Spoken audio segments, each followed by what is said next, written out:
They are looking sharp. Very nice. It's a competition between you or the car, which looks the best, the sharpest. All right, approaching will be category S2 Jaguars.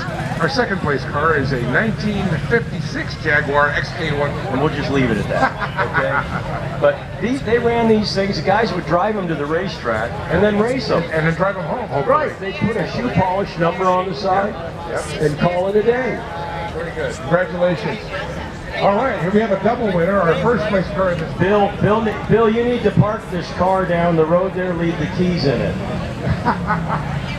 No problem, we'll take care of it. A double winner, first class in Jaguar. That is an amazing car. And best sports motif.